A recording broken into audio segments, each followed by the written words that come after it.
Okay, good morning, everybody, and Chazak, Baruch. Thank you for joining us on this beautiful Wednesday morning as we are studying together Perashat Korah. Korah, as we know, was Moshe Rabbeinu's cousin, his first cousin, but he was jealous. He was jealous that Moshe was the leader and his brother was the Kohen Gadol, and then his younger cousin was head of the tribe of Levi, and Korach wanted power, and Korach was hungry for fame and for honor, and Korach he ends up destroying himself and his family and his friends and his people around him. He takes them all down and he argues on Moshe Rabbeinu. You got to be out of your mind to argue on Moshe Rabbeinu, but that's what he does. He challenges Moshe's authority, and Moshe does not take it personal. Moshe is not afraid. Think about if you were Moshe. What would you say if you were Moshe? Who do you think you are? I have nothing to prove. I know I have the truth. God came to me. If you don't believe me, then you should just go burn and go to Gehenna. How dare you question me? I'm Moshe. Moshe doesn't do any of that. Moshe Rabbeinu is challenged, and what does he do? No problem. You want transparency? Here it is. You want the truth? Here it is. You have questions? I have answers. Here, any questions you have, Moshe's not afraid. He didn't start telling Korah, get out of my face. I don't owe you anything. I don't owe you answers. This goes back to yesterday's class. Don't you question me? He didn't say any of that. No problem. You have questions? Here they are. Tfaddal. Here you go. Whatever you need. Here they are. Take anything for yourself. I'm happy to answer any questions you have. It's not me. You know why? Moshe wasn't worried because he had the truth. When you have the truth, here you go. Ask away. Not me. You think I did it? Ask Hashem. Hashem, no problem. Let's get God involved. He wasn't nervous. People only get nervous when maybe there's something that's going on. Moshe, you think I took power? You think I made any of these decisions for myself? You think I'm the one that decided this? Look, listen, come here, Korah. I'm here. Answer any question you have. So, Perashat begins and tells us, Vayikach Korah, and Korah takes. And it's not so clear what he took. This is what we call in English a sentence fragment.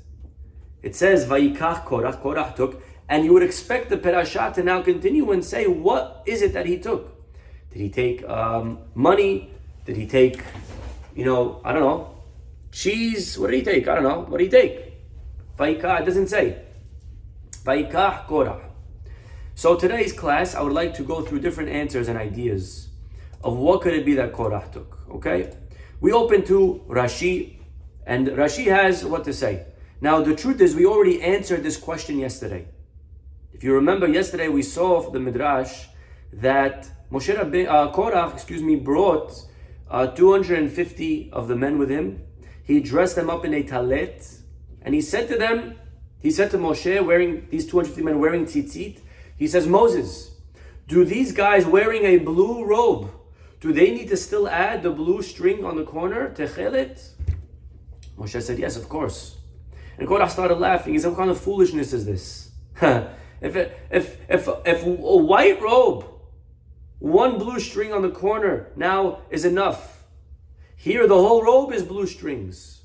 It's not enough. And therefore he starts laughing at Moshe, making a mockery, and that's one argument. He had another argument with the same idea with mezuzah, if the house is filled with mezuzah. But anyways, according to that midrash, it turns out something phenomenal. Vayikach Korah means Korah took the tzitzit from last week's parasha.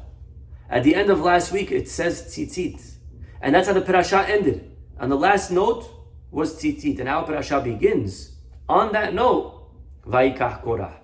And Korah took those tzitzits and he put them on those 250 men. That's the answer that we gave part of yesterday's class. Rashi over here says, he addresses this question, Vayikach Korah. What does it mean, Vayikach? Lakach et atzmo letzad ehad. He took himself over to one side of the argument. So who did Vayikach? Korah. Who did he take? He took himself. Vayikach Korah, he took himself and he decided to argue on Moses and the rest of the community. Davar ahed, another answer, he took Vayikach, the head of the courts. Okay, so already simple answers. Who did he take? The 250 men. He took himself to one side. He took the tzitzit. There is an answer that's given over here, a beautiful idea in this book Lekach Tov that we're using this year. A lot of fantastic ideas. And he says the following. He first takes us on a beautiful, I don't know what you want to call it, an essay. And he asks, what's the difference between a tzaddik and a rasha? What's the difference? We know tzaddikim do mitzvot, rashaim don't.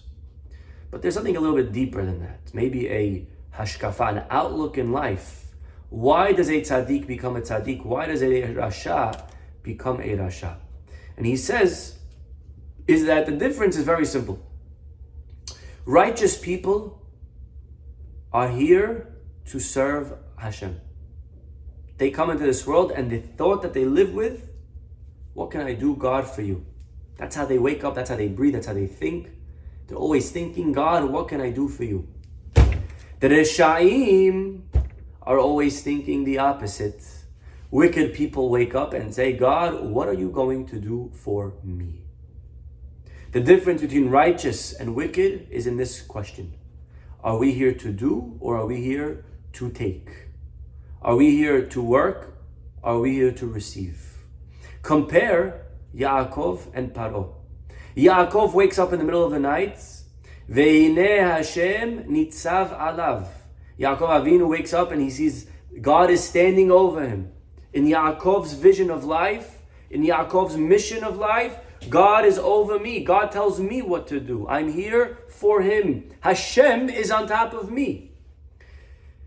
Ve'hineh, listen to the words. Ve'hineh Adonai nitzav alav. And here is God standing over him. That's Yaakov and his people.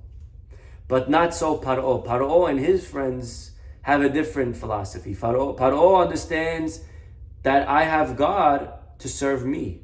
The reason I'm religious is because I know religious will make me happy. Religion will give me parnasa. I pick a religion that will satisfy my wants and my needs and my desires.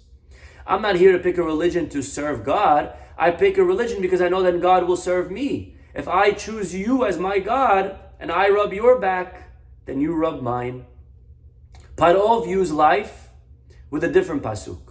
Whereas Yaakov says, Hine Adonai nitzav alav, God is over him. By Paro, it's the exact opposite. Vehine, finish the pasuk, anyone? Vehine omed al hayor. For Paro, he's over his God. He's standing on the river. The river, the Nile, was their God. Yaakov has God on him. Paro has him on his God. And the moment my God stops serving, the moment my God stops proving himself, the moment something goes wrong, something's not going my way, there's a small hiccup, there's some turbulence, ready to abandon their God in a second. I'll try another one. Lavan, take Lavan as an example. Lavan, we know, worshipped idols. Lavan was an idol worshiper. What did he say to his, ends up being his brother-in-law's servant? When Eliezer came to find a wife for Yitzchak, he comes out and he says, Ve'anochi paniti et habayit. Please come in. I emptied the house. Paniti habayit. What does it mean I emptied my house? What do you have to empty your house for? When your guests come over, do you empty your house? Start moving all your furniture out of the house. Oh, we have guests coming quickly. Honey, help me take out the sofa. What do you have to take out the sofa? Very good, Moise. Paniti abayit. Our rabbis tell us that Lavan was saying to Eliezer, I emptied my house from idols. Because I know that you believe in God. And therefore I removed the avodah zarah from my house. You could come in. Okay. So now, interesting halakha, by the way. If you're staying at an Airbnb and there's, idols, if there's, crosses and things like that, do you have to put them away? Could you leave them hanging up? Okay, different interesting questions that are based on this. But Lavan says, I emptied the house, you can come in. Vehine amonai, right? Paniti et habayit. I emptied the house. And our rabbis tell us that this is how fickle Lavan's faith in his gods were.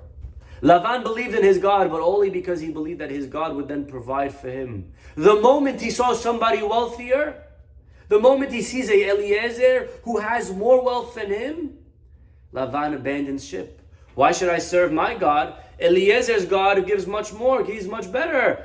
Eliezer, don't worry, come in my house. I got rid of my gods. I'm now a Jew. I now believe in what you believe. I now believe in what Jew believe. Okay? I believe in I believe in your God, because your God obviously is better than mine. And Lavan's faith in his own God was very, very shallow. The second there was a problem, he threw away his own God, because my God is here to serve me. And the moment he stops serving, the moment it doesn't pay dividends anymore, there's no point. Paro asks Yosef to interpret his dream, but he adds one proviso: only if it's good for me. If it's not good for me, I don't want to hear it. The Maggid of Duvna gives a beautiful mashal. There's once a man, he spent many of his hours in synagogue, big tzaddik, praying, learning, all day in synagogue.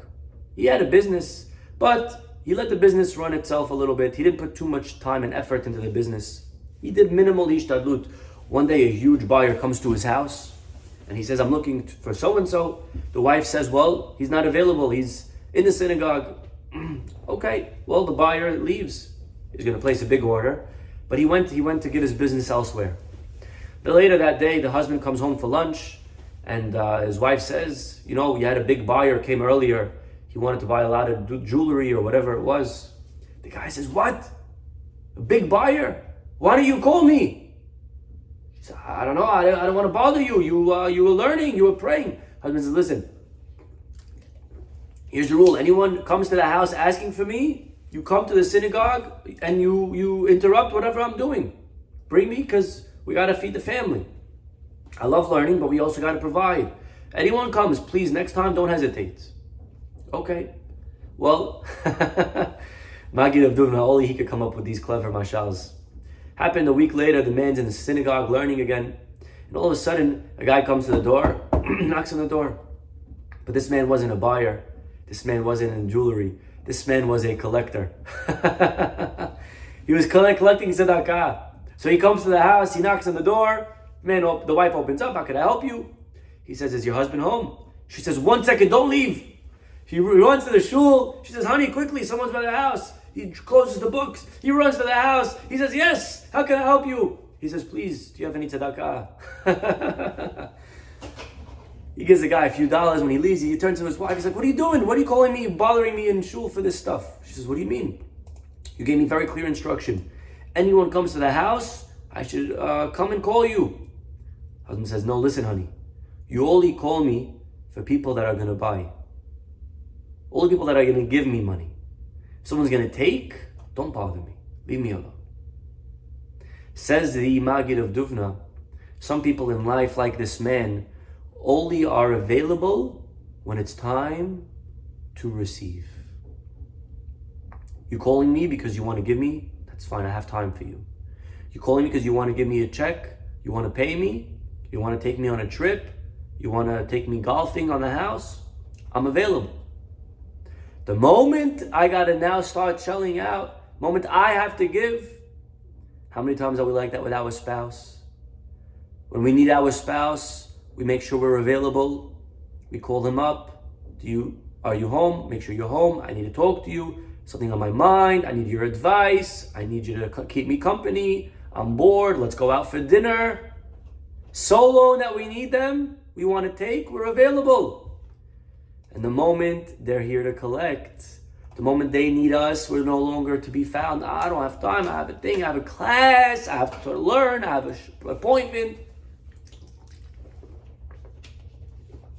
That is not the way to succeed in life.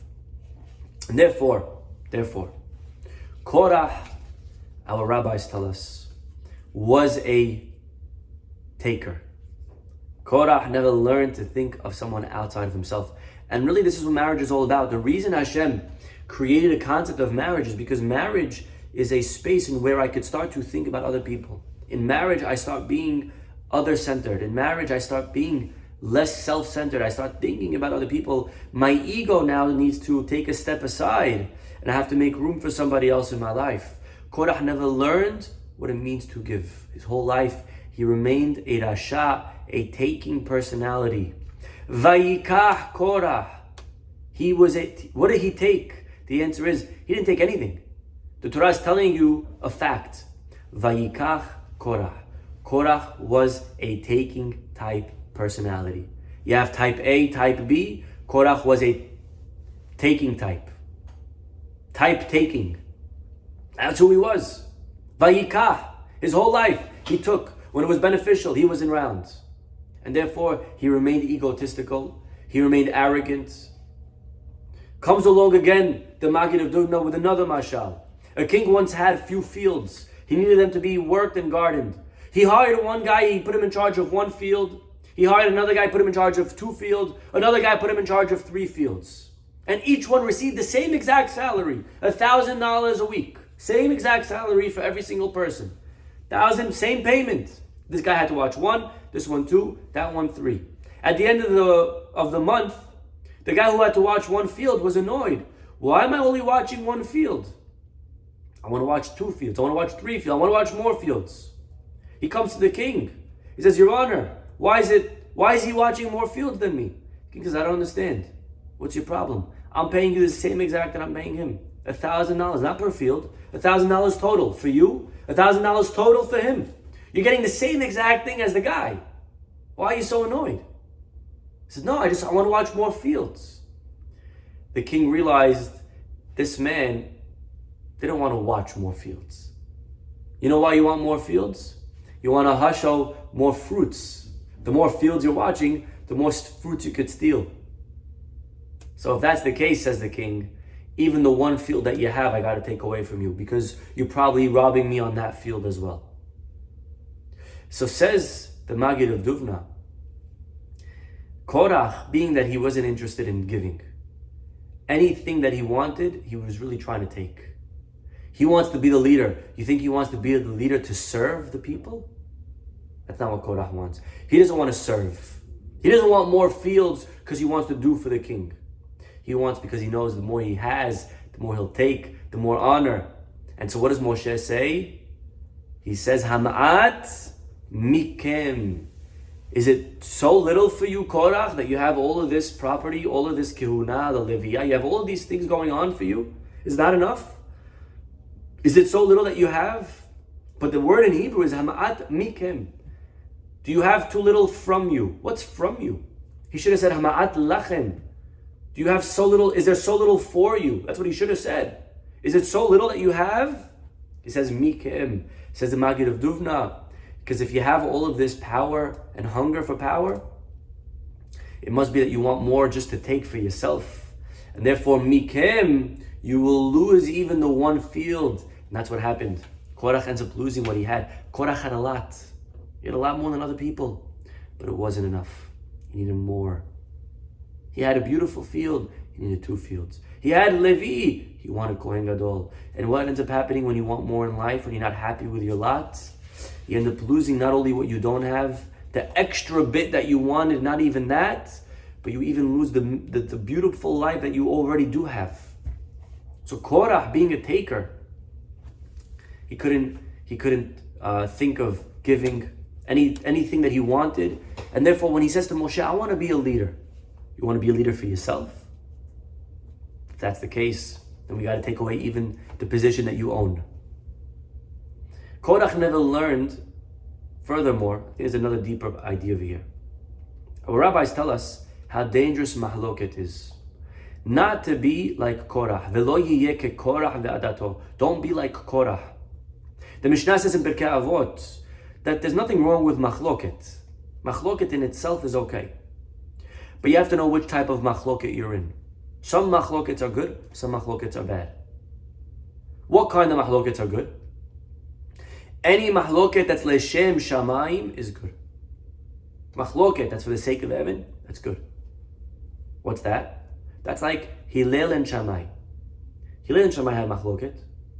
Anything wrong with them? Nothing wrong. Big rabbis, great tzaddikim. Fight all day, no problem. Machloket, that's not leshem shamayim, not altruistic, no good. Okay, what's that look like? Korah and his men. So a good mahloket is Shammai and Hillel. A bad mahloket is Korach and his men. And the obvious question is, everyone asks on the Mishnah, is that you're very inconsistent. You told me on the one side, Shammai and Hillel, you gave me both sides of the argument. But when it came to Korah, you didn't give me both sides of the argument. You told me Korach and his men. You should have said Korach and Moshe. Just like here, you told me Shammai Hillel. Here, you should have said Korach and his men. You're being very inconsistent in your language. Now, Rabbi's answer, because when it came to Korah, there was no other side. Korach only heard his side. There was no other opinion. There's no reason for another opinion. I know I'm right, and I know you're wrong. I don't have to hear you out. It's only me. I know. Stop talking, honey, because I know you're wrong. I know what I meant. I know what I said. I know what I think. I know what's the right move for our children. I know where to put them in school. I know what's the right place to go for vacation. I know why they this. I know where's the money. I know what's the thing. I know what the parents meant. And therefore, Korach, he couldn't hear another side. It's my way and only way. And isn't that the world that we live in today, my friends? A very scary world where the ability to voice your opinion is already being taken away from us with the cancel culture. And if you don't think like us, then there is no alternative. You don't have a say. Only say is the way we think. How many students are scared in colleges to open up their mouths and to voice their opinions? And they have a certain outlook, they have a certain philosophy. And they know that if they open up their mouth, they'll get canceled, they'll fail their classes, the professors silence them, they're not allowed to voice their opinion. The First Amendment, where has it gone? Freedom of speech doesn't exist. Because your speech is dangerous if it's not exactly aligned with my thoughts. That's the world that we live in today. Welcome to 2022, ladies and gentlemen.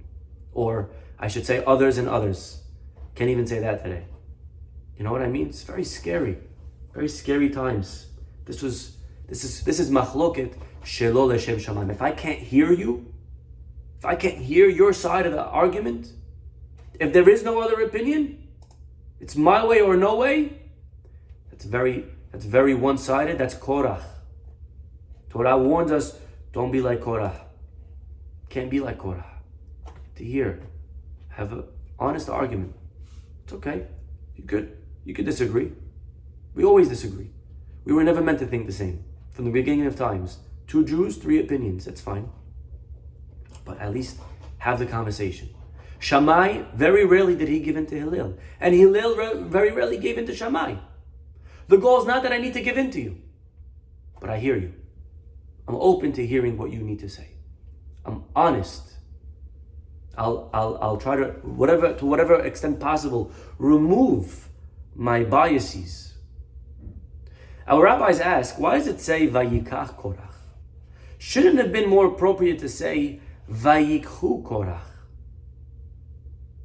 Vayikhu, because it's not just Korach. It's Korach, Vedatan, Va'aviram, Ve'ne Eliyav, Ve'on. So you have a lot of guys here. Korach, Datan, Aviram, On. So it should have said Vayikhu Korach Vedatan. It's plural, no? That's what it should have said. Why Vayikach singular? And again, our rabbis say, because really each one came with their own agenda. You see, in this Machloket, they weren't all together. They all had a different reason of why they were in this fight. They didn't all want the same thing. Korach wanted one thing. Datan va'aviram wanted another. But they joined forces, even though they have very different views. But they joined forces because my enemy's enemy is my friend. And the one thing that we do have in common is that we hate Moshe Rabbeinu. And again, we turn to current events and we see it going on today. different groups of people joining forces, even though they think very differently. And I don't need to give examples. You know exactly what I'm talking about. Each one would never approve of the other one. But it's okay because temporarily we could combine because we both hate Moshe. We both hate the truth. We both hate that person. My enemy's enemy is my friend. And therefore the Pasuk tells us, Korach vayikach. They each came alone. They really weren't together.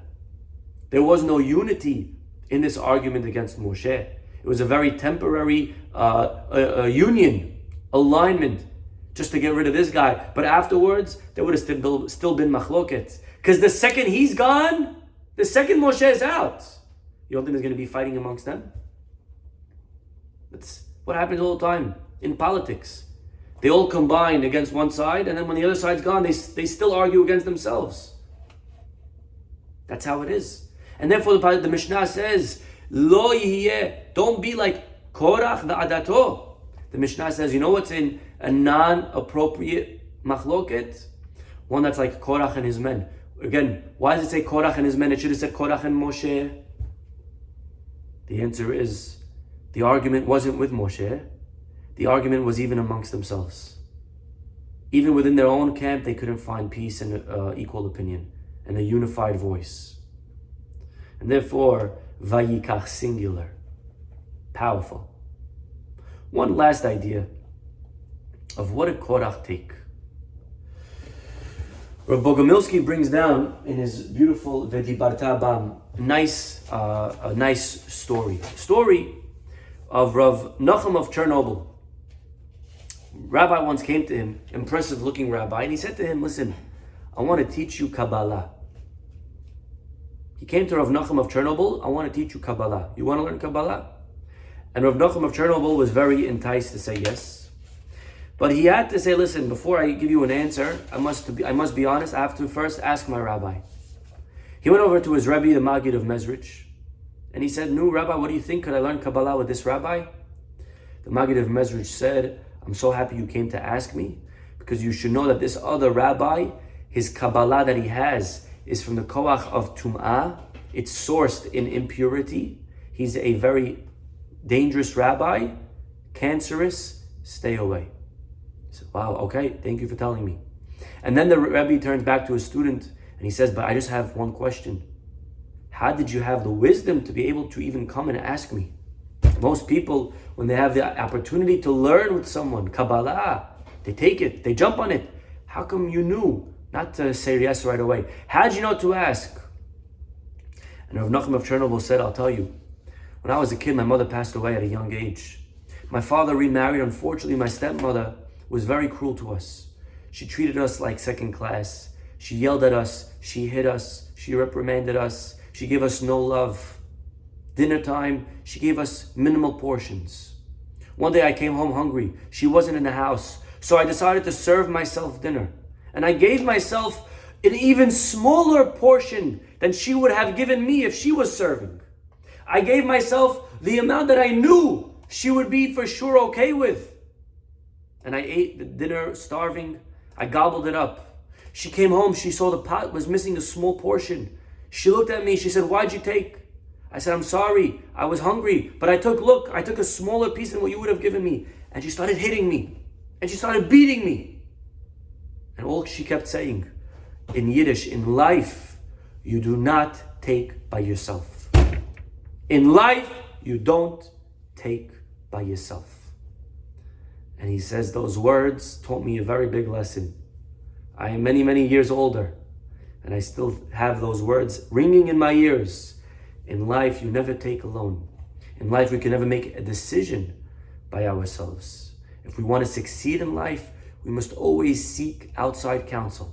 No matter how proper and clear our calculations may be. It may be very simple that this is the right choice. It doesn't matter. You need to ask. Because we are biased. Because we don't always see clearly. Our calculations can maybe be flawed. In life, you never take without asking. And therefore he says to his Rabbi, this lesson, and I knew, if this man's coming to me, I can't take his offer, I had to ask, always in life. Shlomo HaMelech, King Solomon, the wisest of all men, he says in Mishleh, you want to succeed in life? You need to have counsel. You need advice.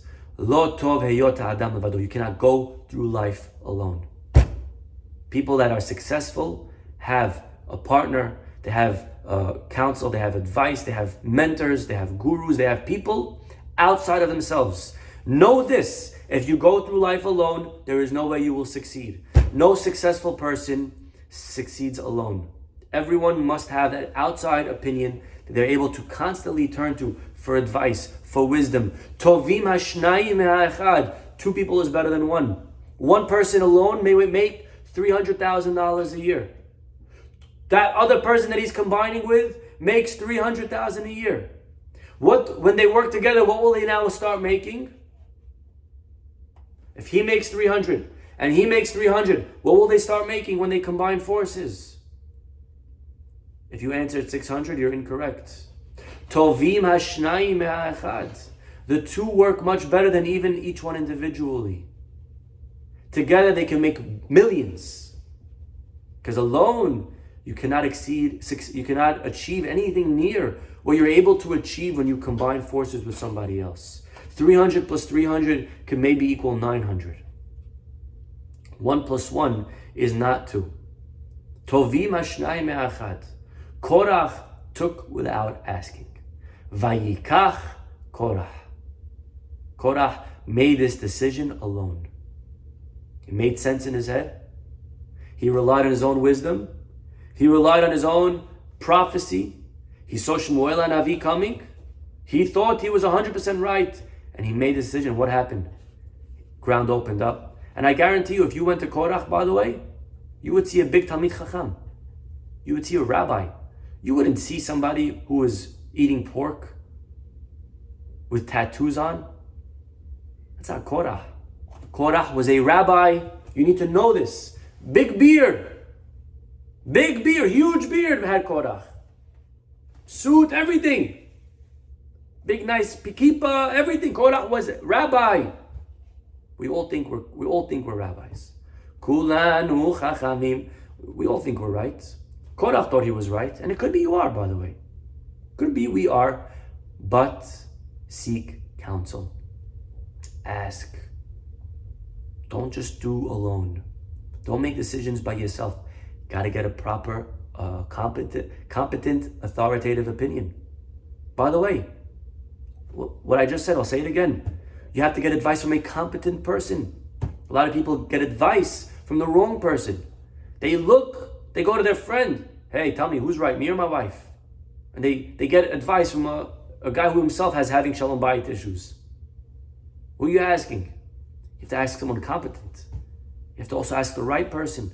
Because you can get advice from business. But let me tell you something, ladies and gentlemen. You come to me and ask me business advice, but I pray that you won't listen to it. Because if I was good in business, then I would have a lot more money. Okay? I'm a rabbi for a reason. Okay? I don't know how to invest. Don't ask me, Rabbi, what should I I don't know NFTs. I don't know Bitcoin. I don't know crypto. That's not my thing. I know halakha. You have halakha question? Please call me up. You have business question? I'm not your guy. So a guy's going to ask me, oh, Rabbi said you have to invest in this. And then you lose money and you blame the rabbi. Hacham, you asked the wrong person. And by the way, a rabbi should know not to give business advice. Unless he knows. So, very important in life to make sure we ask the right people. Remember Shlomo HaMelech's son. Shlomo HaMelech, the man who told us to seek counsel. His son listened to him. When the people came to Rehovam and they said, listen, we need lighter taxes, lower tax rates. Shlomo HaMelech's son, he went and he decided, Rehovam said, okay, let me think about it. He went to his rabbis. He said, what do you think I should do? They said, listen to them. Lower the taxes. Give them what they want, and then they'll be yours forever. Then he went to his boys from high school. What do you guys think? Should I listen to them? They said, no, man. Raise taxes. Go higher. He said, yeah. If you give in now, you're going to be giving in forever. You're going to be a pushover. Don't listen to them. Who do you listen to?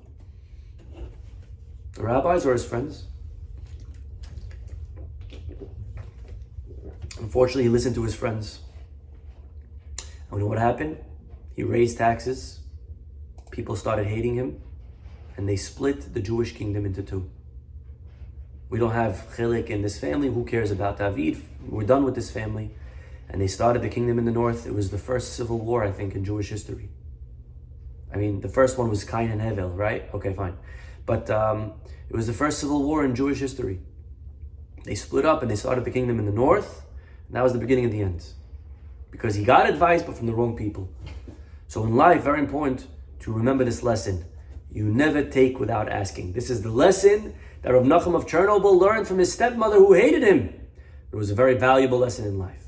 That in life, we will succeed. We have to know not to take alone. Korah took alone. Vayikach Korach. He took his own opinion. He trusted his own brain. And we have to remember that our brains are clouded often with bias. Our judgment isn't clear. When you're in the driver's seat, you don't see blind spots. Very important to know this. To know, a lot of times we make decisions in life and we have to realize that our calculations are going to be tainted. Should I go to this wedding? I don't know. I don't know them so well. It's going to be pritzut. All of a sudden the guy's religious. There's going to be women not dressed properly. I don't know if I could go. 5 minutes ago, I was at the beach with everyone there dressed, however. And now, I don't know if I could go to the wedding. Right? What happened? Tzaddik? You did teshuvah all of a sudden? Wow, what a good guy. The answer is maybe you're biased. Maybe you just don't want to go because you're lazy or there's a movie on. Right? You know what the tzaddikim used to do whenever they had to make a decision? They would first remove any outside variable that could have been clouding their judgment. So as an example, should I go to the wedding or not? You know what they used to do? They would first get dressed for the wedding. They would go in their car. And then they would decide, should I go to the wedding? Now, laziness isn't going to cloud my judgment. Now it's not a factor. First, you got to get dressed. For a lady, that could be 3 hours of investment. So I don't know if that's good advice for a lady. But in general, Rabbi was asked to write benediction or to write to give someone a smicha on their book, to approve their book. So Rabbi thinks, should I or not? I don't know. I don't really agree to this guy's views. I don't know. You can have all of these outside things clouding your decision making. So you know what the rabbis do? They would first write the letter, spend the 4 hours, waste the time, then decide. Now laziness is no longer a factor. Because if I don't write it, if I don't give it, I already wrote it. Before you write it, you're not sure. I'm going to waste 4 hours. I could use it for something else. And that's already clouding your decision making. So write the letter first, then decide. You understand? So this is something that I think we all struggle with. We're all biased, myself included. And we all need counsel, outside counsel, to never trust ourselves. Always could be someone else that has another opinion, another angle, another perspective in business, in life. We will be so much more successful in everything if we are able to have someone else outside of ourselves guiding us. Korach didn't know this. Korach, maybe he knew it, but he didn't listen. Vayikach Korach. He took without asking. In life, you never take without asking. We ask, we will be successful. We'll stop over here. Have a wonderful day, God willing. We'll see you all tomorrow. Bye-bye.